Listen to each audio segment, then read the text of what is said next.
This college student was tired of seeing red Solo cups litter her campus. She invented a way to turn them into sweaters. Watch a group of college students play beer pong, and you'll notice the revolving use of plastic party cups they leave in their wake. Lauren Choi certainly noticed, and as an engineering student at Johns Hopkins University decided to do something about it.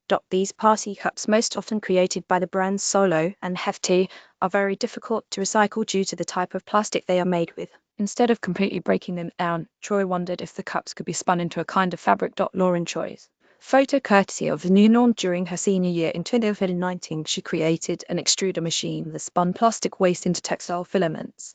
With the help of campus fraternities, she and her team gathered thousands of red cups to refine the process. College students use a lot of party cups. We probably knew that already, but to prove it, we launched a pilot collection program on the Johns Hopkins campus during my senior year right before the pandemic. Choi told Brown in an interview. We onboarded 6 student clubs and were collecting 5,000 plus cups a month. Johns Hopkins has an undergraduate population of around 6,000. We got immense support from the student community, and it's been inspiring to see how excited people are about recycling and sustainability. Party cups are turned into 3D knitted sweaters. Photo courtesy of the new norm. All of this led to the new norm, Choi's textile company, that now makes 3D knitted sweaters and beanies out of these plastic cups. The company's first direct-to-consumer collection, released in late 2023, was made from 5,000 upcycled party cups collected by frats. The drop sold out in 2 months. Choi recently told The Guardian she has long been concerned about the plastics crisis, as well as the fashion industry's impact on the planet. I've always thought long-term, and that helps me look beyond the next couple years to the bigger picture, where globally, the plastic crisis is something we need to address, Choi said. The new norm really tied my interests together. The colourful cups do not require other dyeing processes. Photo courtesy of the new norm. After she graduated, Choi dove headfirst into the new norm, applying for grant funding for product development and working with suppliers that source plastic from recycling facilities across the United States.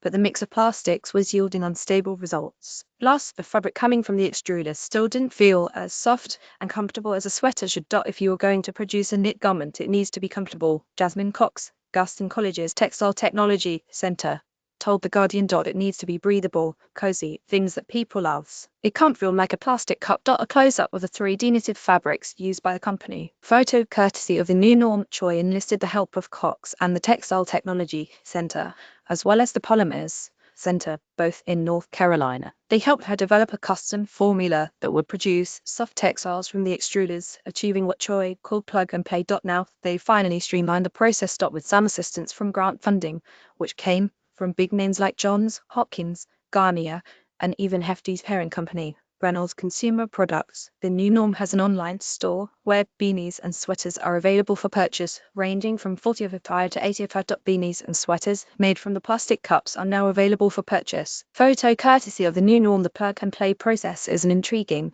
one.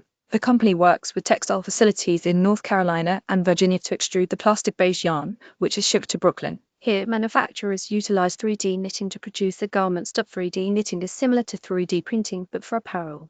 Our sweaters and beanies are knit straight out of the machine without any sewing. The new norm's website explains. Traditional industrial cuts can waste over 30% of the fabric used. Additionally, our garments are made on demand. When you click purchase, your garment starts knitting. This means no wasted inventory. This process also means there are little to no microplastics shed from the garments, even though the raw material in each garment is plastic. To combat fiber shedding and microplastic pollution, we are only producing filament yarns. Filament yarns are made from continuous filaments, not individual fibers. The new norm details. The majority of apparel is made from staple spun yarns, which are created by spinning staple fibers together into a yarn. When a garment is put into the laundry machine, these staple fibers shed easily and enter the water stream. Choi hopes future garments can be made with other kinds of food containers. Photo courtesy of the new norm. The company now uses a myriad of plastics in its production, but the main base remains multicolored party cups. Because the cups often come in bright colors like pink, blue, green, or red, the colors of the final product typically do not require any added dyes. The new norm's website also shares that no water is used in the production process. Choi is now living in Boston as an MBA student at the Massachusetts Institute of Technology, but she said the new norm is just getting started. Over the last 2 years, she told The Guardian, production has expanded from tens of pounds of plastic per run to thousands of pounds. From the beginning, our goal has been to get to a place where we can scale production and work with really large brands who are using significant quantities of materials, she said. She dreams of integrating plastics like food containers and packaging into the production line, similar to the party cup process. Although a lean venture right now, Troy knows there's a long, if not impossible, road to a totally plastic-free world. But at least with the new norm, she hopes to make a dent. Addressing challenges like climate change is overwhelming. These are global issues caused by numerous interconnected industries. The problems are ingrained in decades-old systems and have